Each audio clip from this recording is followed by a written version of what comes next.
Hey guys, this is Naeem. This is my 10 in 10. Thanks, Connor, for getting this started. I think it's a great idea. Hopefully, I can help at least some of you guys in my 10 minutes. I'm going to be talking about how to hack your problems using the Lightning Decision Jam. And it's been immensely helpful to me when I've worked with teams in the past, whether they're internal or with clients.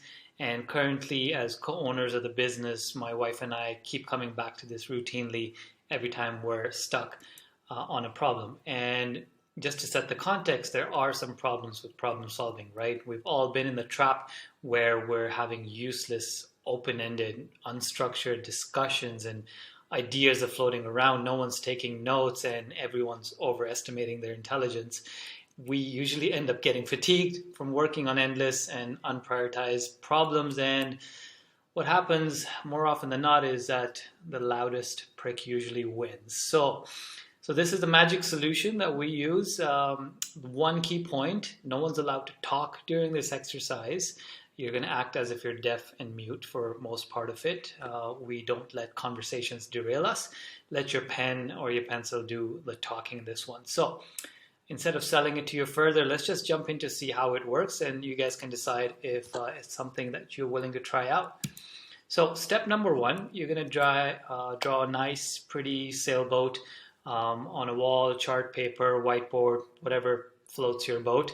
And you're going to put some post-its on what's working well, which is the sail part, which is driving your boat forward, and things that aren't working well, closer to the anchor, the things that are stopping your ship from moving. So you're going to end up in 5 or 10 minutes with this. You do want to start with a positive first, just to set a positive tone to the meeting or to the discussion. Before getting all negative Nancy about what's not working well in your situation. Now, once you've done that, key point to note is you want to have one idea per post-it. So if you have multiple ideas, don't put bullet points on a single post-it, have them separated out, and you'll see why in a bit.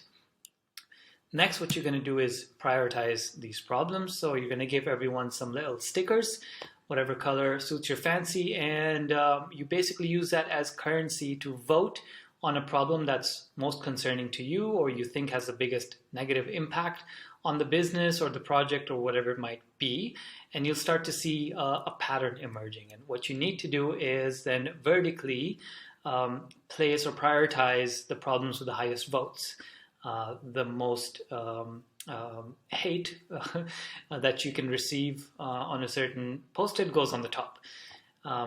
Okay, that's step two. With step three, we're going to rephrase the problem. So you take that problem with the highest votes and you basically, you know how they say that a problem well stated is a problem half solved or 60% solved or 90, I don't know what the number is, but it's almost solved, right? So you want to convert that problem into a statement that begins, or a question that begins with how might we? So for example, if the problem here was that I feel uninformed of what other teams are up to, or I'm falling behind on information within the company, for example, a good how might we will be, how might we keep everyone in the loop on all current projects? So you're one step closer to coming up with a solution. So you don't jump directly to the solutions from the problem. Okay, now that you've had your how might we statement, we're going to get into solution jamming. Again, quietly, no discussions, no one's talking. People get their post-its and you start writing down some ideas that could, in relation to that how might we statement. So for example, we've got start using something like Slack as a potential solution to keeping everyone informed on all the projects. Now we're going to do something similar that we did with problems. We're going to vote with sticky dots. You want to give everyone 3 or 4, depending on the number of the people in the room, which we'll talk about at the end. And you want to do the same thing, make yourself a nice pyramid with the highest voted solution floating to the top. Now, what do you do with these solutions? They're nice and pretty, right? But we have to organize on what we'll be able to work on immediately and what would take some time to work on. So you want to create an impact and effort chart like you see here. Impact going from 0 to 100, effort from 0 to 100. And you want to start placing your solutions in accordance to where you think they fit. Now, there might be a bit of discussion here, but keep it to a minimum. It should be more intuitive. What solutions do you think require higher effort and higher impact? That would go on the right top quadrant. What solutions require or can give you higher impact and require less effort? Left top quadrant. And what you need to focus on, essentially for this meeting particularly, you want to focus on the do now section. So something with a high impact and a low effort, something you can do immediately versus making a project out of something that's high impact and greater effort, or making a small task and assigning it to someone that has a low impact and low effort. So next step, you take that solution in the do now section if there are multiple ones, and let's say the senior person comes back in or the moderator comes back in and someone needs to decide on the next actionable steps. Try to have 3 points or 3 next steps that will help you move that solution forward and write it down for everyone to see. So for example, 2-week test for Slack for entire team on Monday. Start with an onboarding, no emails for 2 weeks, specific channels for each project. Next step, you create a hypothesis, right? So you created this experiment, you have 3 next steps.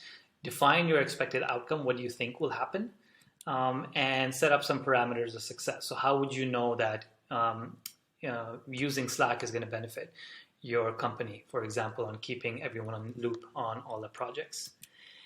And lastly, we're at the end, step 9, you do a 2-week review and come back and see what the results were. What was the expectation and what is the reality? And you want to either go back to the drawing board or you want to go to the next phase if you're a success. And that's pretty much it, guys. You can do all of this within 60 minutes. And just to give credit where credit's due, I didn't come up with this. AJ and Smart are quite smart at doing this stuff. Good agency, great YouTube channel. Give them a check. But some helpful tips. Pick a moderator, so someone needs to have veto over everyone in case you need it. Have some beats, some tunes going in the background. Get a nice playlist. You're going to be talking for 60 minutes or so, or you're going to be in the room for 60 minutes or so. Try to have a max of 8 people. Anywhere from 2 to 3 to 4 is fine. It works well for 2 people as well. So there you have it. Hopefully that was 10 minutes, 7.5 minutes. I ran really fast. But I hope you guys enjoyed this. Any feedback is much appreciated. And if I can clear anything out for you guys, you can always reach out. Cheers.